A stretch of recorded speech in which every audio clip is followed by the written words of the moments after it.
अच्छा जी। सर जी कल हमने जीएस मिल्स का यूटिलिटेरियनिज्म जो है उसको छोड़ दिया था, वो ज़रूरी है? नहीं है वो रेलेवेंट, उसका जो था वो बेसिकली लिबर्टी है, इंडिविजुअल लिबर्टी के ऊपर बात करता है। सो रेलेवेंट है भी वही।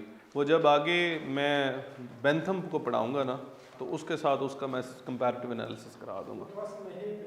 और है तो उसी का ना, तो that is the reason why इसने सिर्फ उसकी अप्रिसिएशन दी है, इसकी अपनी प्योरली कोई ऐसी थ्योरी नहीं है।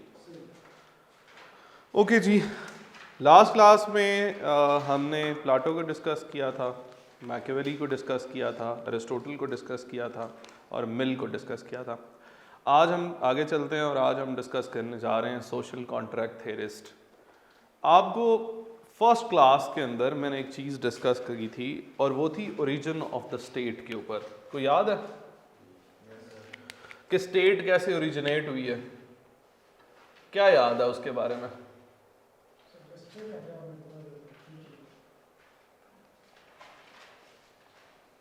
हमने जनरली डिस्कस किया है कि यार हर एक फिलोसोफर ने डिफरेंट वे आउट्स बताए हैं कि स्टेट का ये ओरिजिन था। कोई कहता है जी मैट्रियार्कल पैक्ट्स थे, कोई कहता है कि नहीं जी आहिस्ता आहिस्ता इवॉल्व हुई है, कोई कहता है नहीं जी रेवोल्यूशन के थ्रू स्टेट जो है वो मर्ज होनी है, जैसे आगे हमने डिस्कस करना है। कोई कहेगा कि नहीं जी इनके दरमियान कोई लड़ाई थी, वॉर की वजह से, कोई रिलीजन की बेस बनाएगा, कोई फियर की बेस बनाएगा। इसी तरह जो सोशल कॉन्ट्रैक्ट थेरिस्ट हैं ये बेस बनाते हैं कि ओरिजिन ऑफ द स्टेट जो है वो कब रिजल्ट आया, because of a social contract. Social contract को समझने से पहले हमें ये समझना ज़रूरी है कि कॉन्ट्रैक्ट होता क्या है। एक कॉन्ट्रैक्ट क्या होता है जिसको आप मुआहदा कहते हो। अब याद रखो कि एक एग्रीमेंट में और एक कॉन्ट्रैक्ट में भी फ़र्क है लीगल सेंस में। अगर लीगल सेंस में बात करें, चूंकि हम पॉलिटिकल साइंस पढ़ रहे हैं, तो you need to have a difference कि यार ये है क्या चीज़। कॉन्ट्रैक्ट कब होता है? कॉन्ट्रैक्ट तब होता है जब एक तरफ से ऑफर जाए, दूसरी तरफ से एक्सेप्टेंस आए। फॉर एग्जांपल मैं कहता हूँ कि मैं ये काम करूँगा लेकिन इस चीज़ के बदले, दिस इज एन ऑफर। दूसरी तरफ से एक एक्सेप्टेंस आती है कि ठीक है जी आप ये काम करेंगे और उसके बदले मैं आपको ये दूंगा। This is called promise. ये क्या बन गया? एक प्रॉमिस बन गया। अब प्रॉमिस के बाद कोई ना कोई उस प्रॉमिस के साथ चीज़ें ऐड ऑन होती हैं। ऐड ऑन क्या होती हैं? कॉन्सिडरेशंस ऐड होती हैं। अब सिर्फ प्रॉमिस नहीं होगा कि यार मैं कहता हूँ कि यार मैं आपको पढ़ा दूंगा, आप मुझे कहते हो कि ठीक है सर, ये तो हो गया प्रॉमिस। अब कॉन्सिडरेशन की बात आएगी कि भाईजान पैसे मुफ्ती पढ़ाना है या फीस लेनी है, और फीस लेनी है तो कितनी लेनी है। जब ये ऐड ऑन हो जाती है तो वो एग्रीमेंट हो जाता है। फिर तब तक वो एग्रीमेंट रहता है जब तक उसको लॉ की बैकिंग नहीं होती। जब लॉ की बैकिंग आ जाती है तो वो कॉन्ट्रैक्ट बन जाता है। सो ये एलिमेंट्स होते हैं अमूमन। अब सिंपल कॉन्ट्रैक्ट तो यही होते हैं, जैसे निकाह एक कॉन्ट्रैक्ट है, जैसे आप किसी के साथ सेल परचेज का एक कॉन्ट्रैक्ट करते हो। लेकिन एक सोशल कॉन्ट्रैक्ट भी होता है। सोशल कॉन्ट्रैक्ट्स जो हैं वो रिजल्ट, वो फॉर्मेशन करते हैं एक पूरी सोसाइटी की। अब देखो ना, इस सिंपल कॉन्ट्रैक्ट के अंदर आप ले डाउन करते हो ड्यूटीज और राइट्स को, कि ड्यूटी क्या है जी सर, टीचर की क्या ड्यूटी है? उसने आके पढ़ाना है। टीचर की क्या ड्यूटी है? उसने वैल्यूएट करना है। स्टूडेंट की क्या ड्यूटी है? उसने आके लेक्चर सुनना है। उसकी ये भी ड्यूटी है कि उसने पैसे भी देने हैं। ठीक है, ये सारी ड्यूटीज़ है ना। सो ये ले डाउन कर दी जाती है कॉन्ट्रैक्ट के अंदर। जब आप एडमिशन फॉर्म साइन कर रहे होते हो तो वो एक कॉन्ट्रैक्ट ही है ना बेसिकली। इसी तरह सोशल कॉन्ट्रैक्ट के अंदर rights and duties lay down की जाती हैं कि यार, एक तो बात याद रखें कि सोशल कॉन्ट्रैक्ट सोसाइटी के दरमियान हो सकता है और लोगों और गवर्नमेंट के दरमियान हो सकता है। सोशल कॉन्ट्रैक्ट है, इसमें क्या लिखा जाता है? इसमें लिखा जाता है कि यार स्टेट क्या क्या चीज लोगों को प्रोवाइड करेगी। What are the rights of the people, what facilities would be provided by the state. In the similar way, on the other hand, what are basically duties of the citizens, कि citizens की क्या duties हैं। क्या state सिर्फ अपनी facilities provide कर रही है? क्या स्टेट सारी की सारे राइट्स दे रही है? उसके इनवर्स में जो particular citizens of that state हैं उनके भी तो कोई राइट्स हैं, वो भी लिखे जाएंगे। आज के दौर में करंट सिचुएशन के अंदर ऐसे सोशल कॉन्ट्रैक्ट को कॉन्स्टिट्यूशन कहते हैं। लेकिन हम बात कर रहे हैं आज की बात नहीं कर रहे। It dates back to the social contract theorist. एक सोशल कॉन्ट्रैक्ट के जनरली 3 एलिमेंट्स होते हैं। कितने एलिमेंट्स होते हैं? 3 elements. Starting with the first one, एक सोशल कॉन्ट्रैक्ट का जो पहला एलिमेंट होता है उसको कहते हैं रिस्पॉन्सिबिलिटी। अब रिस्पॉन्सिबिलिटी क्या है? अब देखो, there would be some responsibility on the part of citizens, there would be a responsibility on the part of state as well. दोनों तरफ से रिस्पॉन्सिबिलिटी है ना। सिर्फ रिस्पॉन्सिबिलिटी से काम होगा? कि आप अपनी रिस्पॉन्सिबिलिटी तुम अपने पास रखो, मैं अपने पास रखता हूं, नहीं ना होगा। So that is the reason why the second element, the prerequisite of a social contract is sharing. तो सेकंड क्या होगी? रिस्पॉन्सिबिलिटी के बाद जो सेकंड चीज आएगी दैट इज शेयरिंग। अब होगा क्या? किस पैटर्न पे शेयर होगी? ये हर बंदा डिफरेंस उनका आता है। कोई लोग कहते हैं कि नहीं जी रिस्पॉन्सिबिलिटी एक साइड से शेयर करो, कोई कहता है दोनों साइडों से शेयर करो। किस हद तक करो, एक्सटेंड क्या होगी, उसकी स्कोप क्या होगी, किसको शेयर करेगा, कौन शेयर करेगा, यहां पर डिफरेंस आ सकता है। बट रिस्पॉन्सिबिलिटी के बाद दूसरा प्रीरेक्विजिट हमेशा शेयरिंग का होगा। जब शेयरिंग हो जाएगी तब तक भी सोशल कॉन्ट्रैक्ट नहीं बनेगा। सोशल कॉन्ट्रैक्ट कब बनेगा? जब रिस्पॉन्सिबिलिटी के बाद शेयरिंग आएगी, और शेयरिंग के बाद एक मोस्ट इंपॉर्टेंट चीज आएगी जिसको कहते हैं shared responsibility. The third thing is shared responsibility. So मतलब ये कि अब एक शेयर्ड रिस्पॉन्सिबिलिटी आ गई है कुछ सिटीजन्स के ऊपर, कुछ स्टेट के ऊपर। So now it becomes a social contract. ये एक बेसिक जिस्ट है सोशल कॉन्ट्रैक्ट की। लेकिन आज हमने जो डिस्कस करने हैं वो 3 बड़े फिलोसोफर्स हैं, starting with Thomas Hobbes, John Locke and Rousseau. So हम क्या करेंगे, मैं एक कंपैरिजन ड्रॉ करने जा रहा हूं इन तीनों के दरमियान, सो दैट कि इन तीनों को समझना आसान हो। अलग अलग पढ़ सकते हैं बट हम इसका कंपैरिजन ड्रॉ करते हैं सो दैट चूंकि ये इन्होंने एक ही पैरामीटर के ऊपर डिफरेंट पॉइंट ऑफ व्यूज दिए हैं, और क्वेश्चन भी आता है compare and contrast the political theories of social contract theories, या फिर वो लिख देता है Thomas Hobbes, John Locke and Rousseau. So that is the reason why मैं यहाँ पर एक कंपैरिजन चार्ट बनाऊंगा ताकि आपको भी आसानी में से समझ आ सके और आपको यहाँ पर तैयार भी हो जाएगा। ये 3 थेरिस्ट इतने इंटरेस्टिंग हैं और इतने आसान हैं कि अगर इनको अलग अलग पढ़ोगे तो समझ नहीं आएंगे, बट इनको कंबाइन करके कंपेयर करके करोगे तो बड़ा हलवा लगेंगे।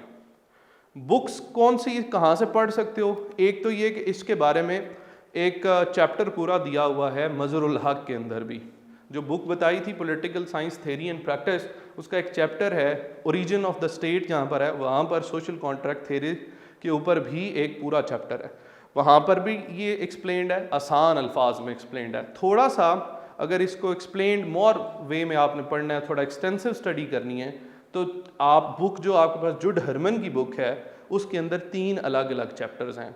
थॉमस हॉब्स पे अलग चैप्टर है, जॉन लॉक पे अलग चैप्टर है और रोसो पे अलग चैप्टर है। सो तरीका वारदात क्या होना चाहिए, पहले ये लेक्चर समझो, जाके पहले मजरुल हक को पढ़ो। मजरुल हक का वो चैप्टर पढ़ने के बाद आपको बेसिक स्ट्रक्चर समझ आ जाएगा। देन अगर आपको मजीद भूख है उसको समझने की, देन वो 3 चैप्टर्स आपने पढ़ लेने। Is it clear? Now come to the comparison. हम 3 मेजर जो हैं उनके ऊपर बात करते हैं, starting with Thomas Hobbs,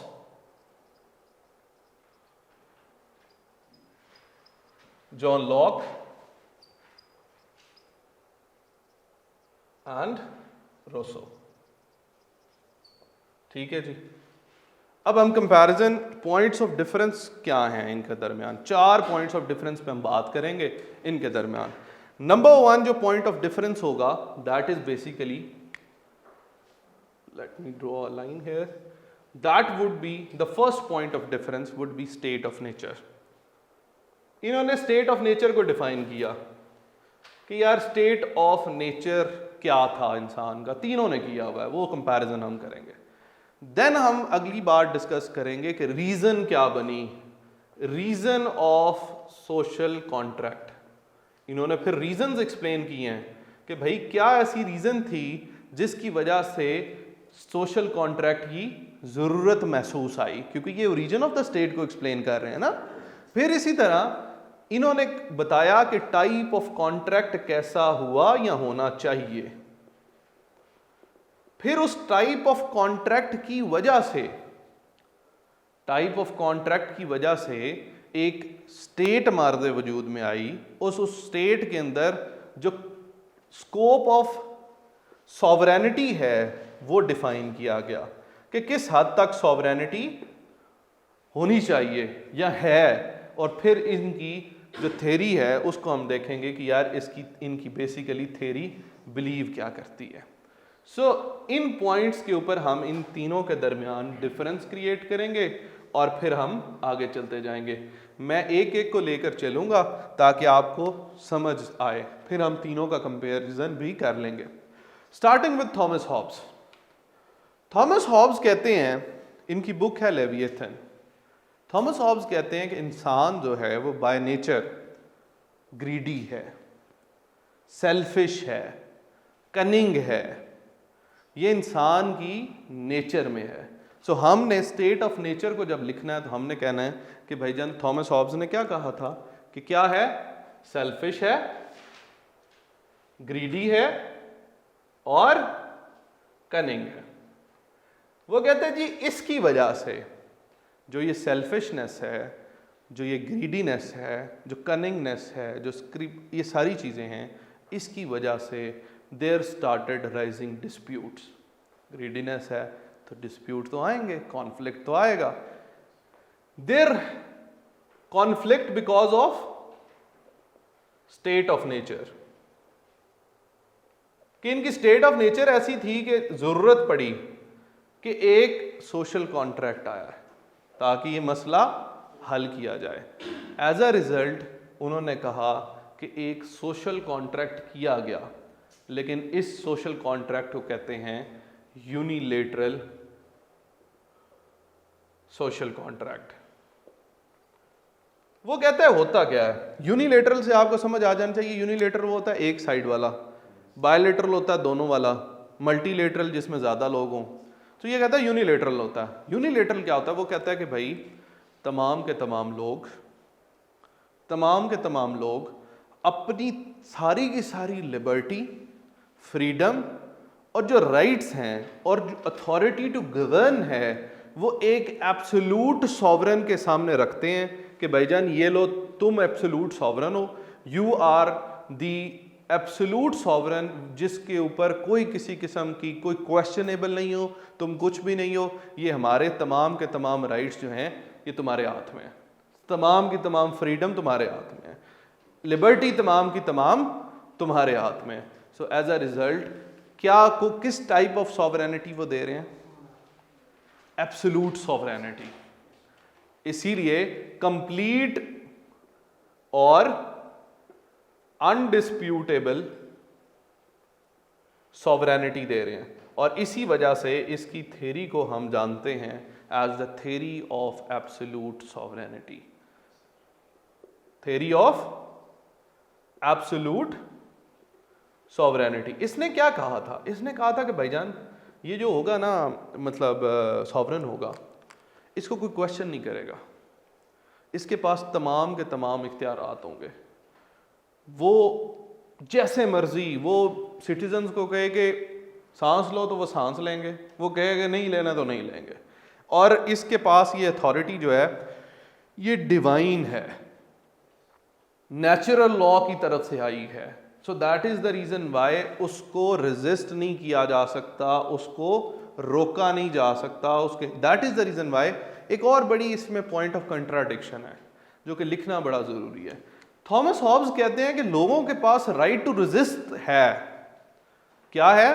right to resist है इस कॉन्ट्रैक्ट के थ्रू, इस कॉन्ट्रैक्ट की वजह से क्या है, राइट टू रेजिस्ट, बट उनके पास राइट टू रिवोल्ट नहीं है। वो बात को रेजिस्ट कर सकते हैं लेकिन उसके खिलाफ रिवोल्ट नहीं कर सकते। ये जर्नल थॉमस हॉब्स की, मैंने जस्ट ऊपर से ओवरव्यू इसलिए दिया है कि आपको आइडिया हो। अभी जब कंपैरिजन में जाओगे तो आपको मजीद चीज़ें समझ आती जाएंगी। स्टेट ऑफ नेचर क्या कहा, ग्रीडी है, सेल्फिश है। इसकी वजह से कॉन्फ्लिक्ट्स हुए, जिसकी वजह से एक कॉन्ट्रैक्ट बनाने की ज़रूरत पड़ी। कॉन्ट्रैक्ट यूनिलेटरल था जिसमें लोगों ने कहा कि I authorize all my liberty and freedom along with the rights to the sovereign authority, जिसको वो लेविएथन कहता है। लेविएथन उसकी बुक का नाम भी है। और that is the reason why उनके पास, लोगों के पास राइट टू रेजिस्ट तो है but not right to revolt. इसी वजह से उन्होंने एक सारी की सारी जो सॉवरेनिटी है वो अपने सॉवरन को दे दी। इसीलिए इसकी थ्योरी को हम थ्योरी ऑफ एब्सोल्यूट सॉवरेनिटी के नाम से जानते हैं। This was Thomas Hobbes. फिर उसके बाद जॉन लॉक आया। जॉन लॉक ने कहा कि भाई स्टेट ऑफ नेचर वैसा नहीं है जैसे थॉमस हॉब्स एक्सप्लेन करता है। वो कहता है इंसान ग्रीडी नहीं है, इंसान सेल्फिश भी नहीं है, ना ही इंसान कनिंग है। वो कहता है कि इंसान बाय नेचर अच्छा है, गुड विल है उसके अंदर। क्या है कि इंसान बाय नेचर, मैं लिख देता हूं कि उसके अंदर गुड विल है और इसके साथ साथ फ्री है। उसके अंदर किसी किस्म का कोई ग्रीड नहीं है, कोई रिस्ट्रिक्शन नहीं है, वो बाय नेचर अच्छा है। लेकिन फिर हमारे ज़हन में सवाल आता है कि यार अगर इंसान जैसे लॉक कह रहा है कि इतना ही अच्छा है तो फिर इंसान में मसले क्यों आए, लोगों में आपस में मसाइल क्यों आए। उसने कहा कि भाईजान बाय नेचर का मसला नहीं है। There were 3 reasons because of which issue arise. क्या था? नंबर 1, उसने कहा जी पहली एंड द फॉरमोस्ट रीजन क्या थी? उसने कहा कि there was absence of any defined laws. लोगों को गवर्न करने के लिए सोशल कॉन्ट्रैक्ट का मेन काम क्या था? कि लोगों की मॉरल, एथिकल और जो बिहेवियर्स हैं उनको गवर्न किया जा सके। वो कहता है चूंकि कोई ऐसा लॉ, कोई कोड, कोई इस तरह के रूल्स एंड रेगुलेशंस अवेलेबल नहीं थे लोगों के दरमियान, that is the reason why ये जो उनकी गुड नेचर थी, गुड विल थी, फ्री नेचर थी, कोऑपरेटिव नेचर थी, ये जो नेचर है ये चेंज होना शुरू हुई। पहली reason absence of any defined laws. Then उन्होंने कहा कि जी दूसरा बड़ा मसला, एब्सेंस ऑफ कॉम्पिटेंट जजेस टू इंटरप्रेट दोज लॉज। कि एब्सेंस ऑफ कॉम्पिटेंट जजेस to interpret those laws, which means कि यार उसने कहा भाईजान लॉ भी नहीं था, दूसरा बड़ा मसला जजेस भी नहीं थे, और तीसरा बड़ा मसला absence of competent ruler to govern these people. Absence of competent rulers to govern people। तो जो उसने कहा, पहला absence of defined rules, secondly absence of competent judges, and thirdly absence of any competent ruler or adequate ruler।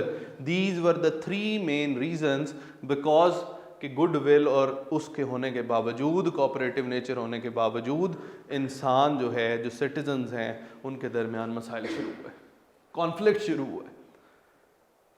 फिर conflict को ख़त्म करना था, तो कॉन्फ्लिक्ट को ख़त्म करना कैसे किया गया? By the help of social contract. अब इसका सोशल कॉन्ट्रैक्ट थॉमस हॉब्स के सोशल कॉन्ट्रैक्ट से डिफरेंट है। यहाँ पर एक सबसे बड़ी रीज़न ये थी कि ये कॉन्ट्रैक्ट यूनिलेटरल था। जॉन लॉक का एक तो पहली बात तो ये है कि यहां पर कॉन्ट्रैक्ट एक है। जॉन लॉक ने कहा 2 कॉन्ट्रैक्ट्स हुए थे, एक कॉन्ट्रैक्ट से काम नहीं चलेगा, there is need for the 2 contracts. कौन कौन से कॉन्ट्रैक्ट्स? नंबर 1, फर्स्ट कॉन्ट्रैक्ट की जरूरत है बिटवीन सिटीजन एंड गवर्नमेंट, और जो दूसरा जो इंपॉर्टेंट कॉन्ट्रैक्ट है वो क्या है? Among citizens. वो कहता है भाईजान एक तो कॉन्ट्रैक्ट होना चाहिए जो कि लोगों के आपस में हो, जो लोग जिनको गवर्न किया जाएगा उनके दरमियान एक कॉन्ट्रैक्ट हो, सोशल कॉन्ट्रैक्ट हो। उस कॉन्ट्रैक्ट को क्या कहते, उस कॉन्ट्रैक्ट के रिजल्ट में क्या बनेगा? सोसाइटी। उसके रिजल्ट में क्या बनेगी? सोसाइटी बनेगी, स्टेट बनेगी। इसी तरह एक जो कॉन्ट्रैक्ट है वो बिटवीन सिटीजन्स और गवर्नमेंट, उसकी वजह से गवर्नमेंट बनेगी और स्टेट बनेगी। नीचे वाले की वजह से सोसाइटी बनी, ऊपर वाले की वजह से स्टेट और गवर्नमेंट बनी। लोग आपस में कॉन्ट्रैक्ट हुआ उनका तो सोसाइटी बनी। जबकि जब सिटीजन्स और गवर्नमेंट का आपस में कॉन्ट्रैक्ट हुआ तो क्या बनी? स्टेट बनी। सो दो कॉन्ट्रैक्ट। देन ये यूनिलेटरल नहीं था, इट्स अ बायलैटरल कॉन्ट्रैक्ट। सबसे पहले इसने डेंट डाला थॉमस हॉब्स के ऊपर। थॉमस हॉब्स कहता था कि सिटीजन्स के पास राइट टू रेजिस्ट तो है बट राइट टू रिवोल्ट नहीं है। इसने सबसे पहली बात यह की कि भाईजान, every citizen has the right to revolt as well. So अगर किसी भी गवर्नमेंट ने जो कॉन्ट्रैक्ट किया है वो अगर उस पर पूरा नहीं उतरते तो वो जो स्टेट है के लोग हैं, जो सिटीजन्स हैं, वो उस गवर्नमेंट को ओवरथ्रो कर सकते हैं, उस गवर्नमेंट के खिलाफ रिवोल्ट कर सकते हैं।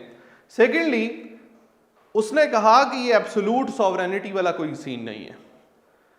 कुछ लॉज इस तरह के हैं जैसे सोशल कॉन्ट्रैक्ट में कि यार कुछ राइट्स पास होने चाहिए। किसके पास? सिटीजन्स के पास।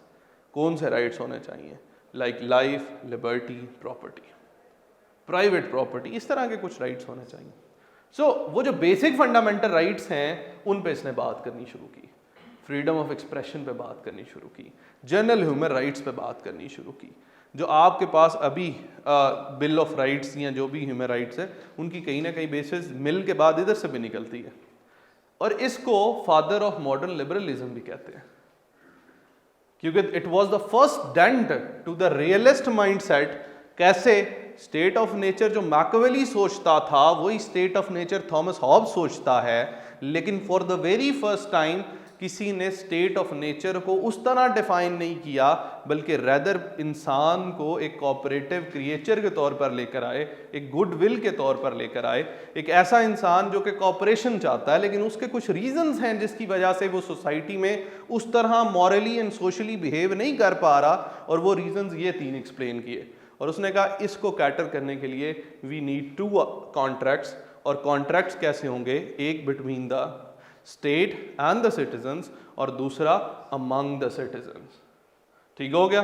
देन उसके बाद इसकी वजह से सॉवरेनिटी आई, लेकिन कौन सी? वो लिमिटेड सॉवरेनिटी थी। लिमिटेड सॉवरेनिटी के साथ साथ क्या आया? लिमिटेड सॉवरेनिटी के साथ उनको मिला राइट टू रिवोल्ट, जो कि पहले नहीं था। ओवरथ्रो करने का राइट था ना, ये पहले तो नहीं था, अब आ गया।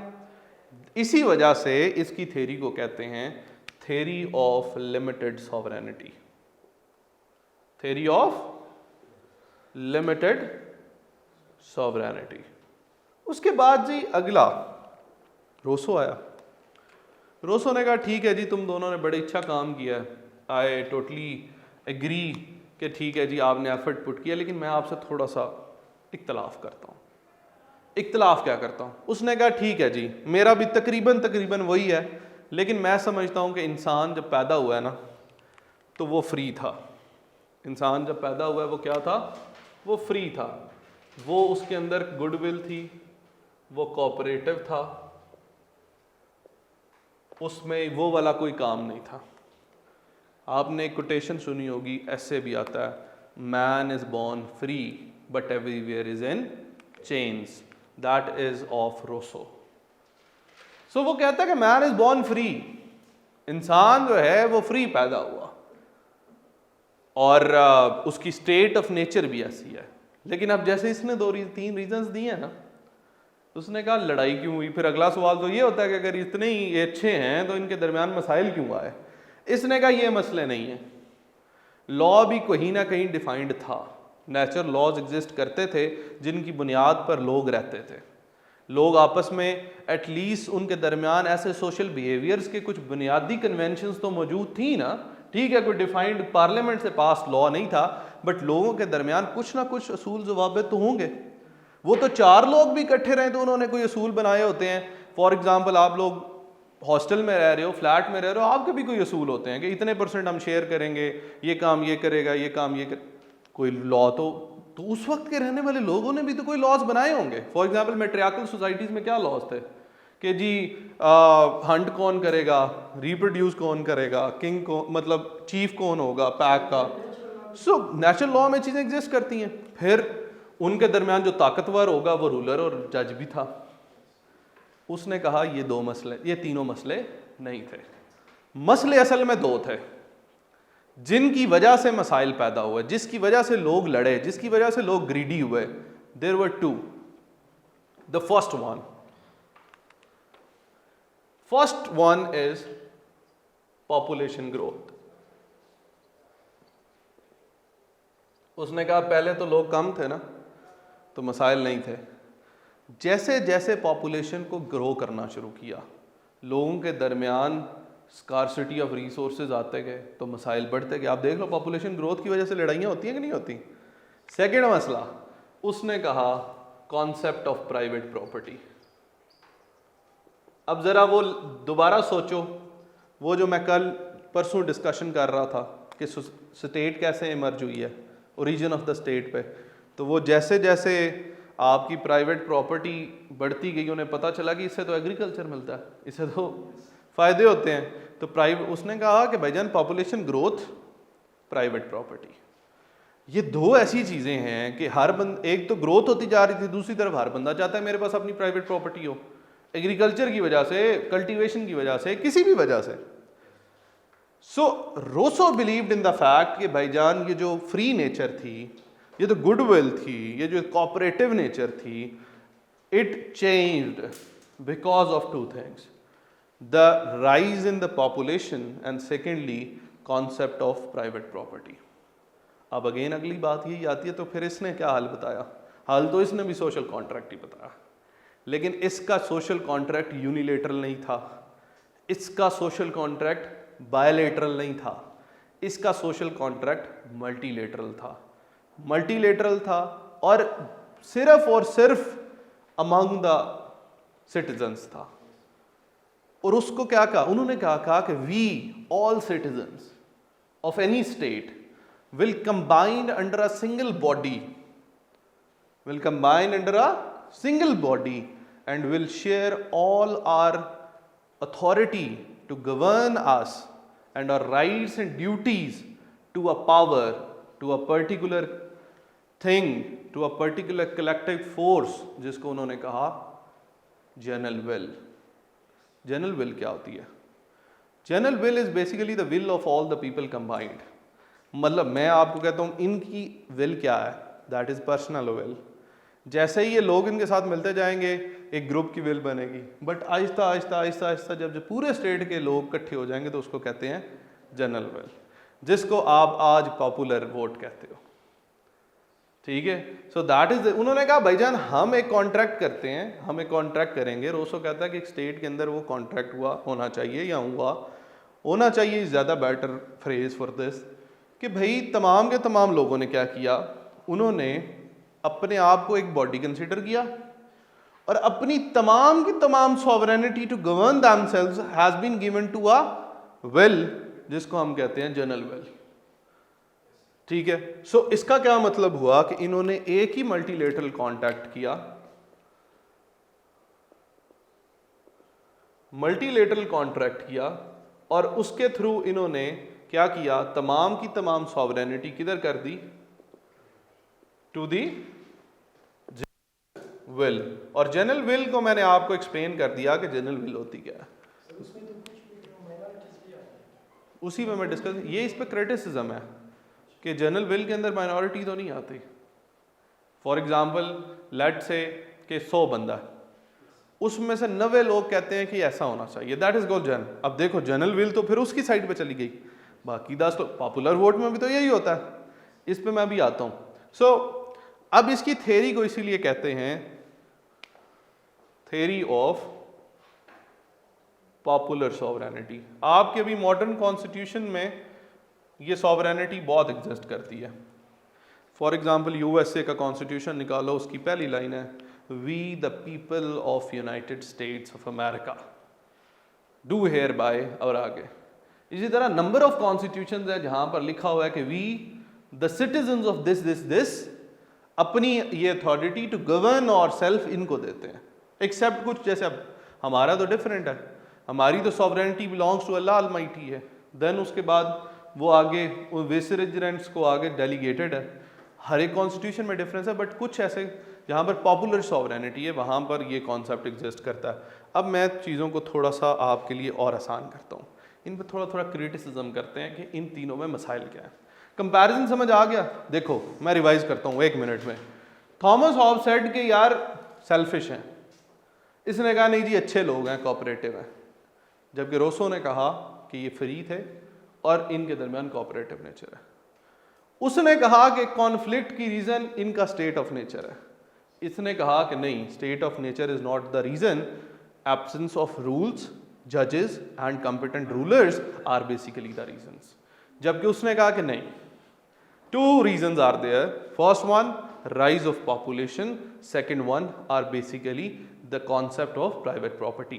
इसने कहा there is only need for one contract, unilateral contract in which all the citizens will give up all their authority to rule them to a single absolute sovereign, जिसकी पावर जो है वो ना ही डिविजिबल है ना ही डिस्प्यूटेबल है, to a single absolute sovereign, और इसीलिए इसको कहते हैं थ्योरी ऑफ एब्सोल्यूट सॉवरेनिटी। और इनके पास सिर्फ राइट टू रेजिस्ट था, नॉट राइट टू रिवोल्ट, जबकि इसने कहा कि नहीं, there is need for 2 contracts, the first one between among the people and second one between the state and the citizens. One will result in the formation of a society, other will result in the formation of state. और होगा क्या? These people would have definitely some fundamental rights along with the major right that is called right to revolt. So they can overthrow the government, the sovereign body, if जो contract के अंदर चीज़ें हैं वो पूरी नहीं हुई। Then comes Rousseau.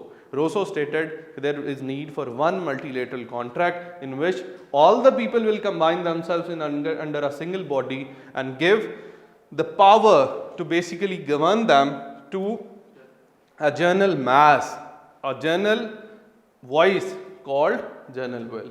That is the reason why इसको कहते हैं theory of popular sovereignty. When it comes to Thomas Hobbes, criticism की बात करें, सो थॉमस हॉब्स स्टेट्स के यार ये होना चाहिए, इस पे सबसे बड़ा क्रिटिसिज्म इसके स्टेट ऑफ नेचर का है। इंसान की स्टेट ऑफ नेचर ऐसी नहीं है जैसे ये डिफाइन करता है। सेकेंडली एब्सोल्यूट सॉवरेनिटी की बात करता है, एक तरफ कॉन्ट्रैक्ट की बात करता है, शेयर्ड रिस्पॉन्सिबिलिटी की बात करता है, और दूसरी तरफ कहता है कि नहीं जी राइट टू रिवोल्ट होना ही नहीं चाहिए। तो इसका मतलब है कि इसकी इस पे सबसे बड़ा क्रिटिसिज्म ये है कि इसने अपनी जो थेरी है, अपना जो सिस्टम है, जो सोशल कॉन्ट्रैक्ट है, उसको कवर तो डेमोक्रेटिक दिया हुआ है, अंदर से अथॉरिटेरियनिज्म है। In the similar way John Locke पे क्रिटिसिज्म होता है इस सेंस में कि जी नहीं जी there was no need for the 2 contracts, ठीक है, वो ऑलरेडी शेप हो जाती है। सेकेंडली लिमिटेड सॉवरेनिटी पे ज़्यादा होता है कि देयर इज आप किसी को नहीं हाथ में दे सकते, जो असल विल है लोगों की वो दैट इज़ मोर इम्पॉर्टेंट। और जो कंटेम्प्रेरी है जनरल विल पे जो सबसे बड़ा क्रिटिसिज्म जो आपने पॉइंट आउट किया वो ये होता है कि जब जनरल विल आती है तो माइनॉरिटी की जो वॉइस है वो रुक जाती है, ठीक है, जो माइनॉरिटीज़ वॉइसेस हैं वो साइड पे हो जाती हैं, हर लोगों को अपनी एस्पिरेशंस जो हैं, कुछ लोगों को की कॉस्ट के ऊपर ज़्यादा लोगों की फ़ायदा देना पड़ता है, इस तरह की चंद चीज़ें हैं। देन उसके बाद लेकिन कुछ इन सारी जो थेरीज़ हैं इनकी कुछ एप्रिसिएशंस भी हैं। अब देखो ये उस दौर की बात है जब people the philosophers were not able to think यार मॉडर्न स्टेट बनी कैसे है, what was the major rational behind it. उस सारे सिनेरियो में थॉमस हॉब्स के बाद लॉक का ये कहना कि यार life, liberty, property are the basic fundamental rights that must be given to every person, freedom of expression पे बात करना, और साथ ही उसके बाद लिमिटेड सॉवरेनिटी की बात करके उसको रिस्ट्रिक्ट कर देना, आज आपको फंडामेंटल राइट्स में नजर आता है। फिर उसी तरह आज के दौर के अंदर जो पॉपुलर सॉवरेनिटी है जो एग्जिस्ट कर रही है, लोगों को जो राइट दिया गया, government of the people, by the people, for the people, popular sovereignty का जो कॉन्सेप्ट है that emerge from Rousseau. So even Locke is called the father of modern liberalism. So जो लिबरलिज्म का एक मॉडर्न लिबरलिज्म का पूरा school of thought है वो यहाँ से निकला हुआ है। फिर in the similar way Rousseau जो है उसको कंसीडर किया जाता है कि यार ये आपकी जितनी भी डायरेक्ट डेमोक्रेसीज हैं जो गुड, आप देखो ना, आप जनरल विल किसको कहते हो कि सारे एक किसी को इलेक्ट कर लो, दैट इज जनरल विल। तो असल लोग कौन है, पावर किसके पास है, लोगों के पास।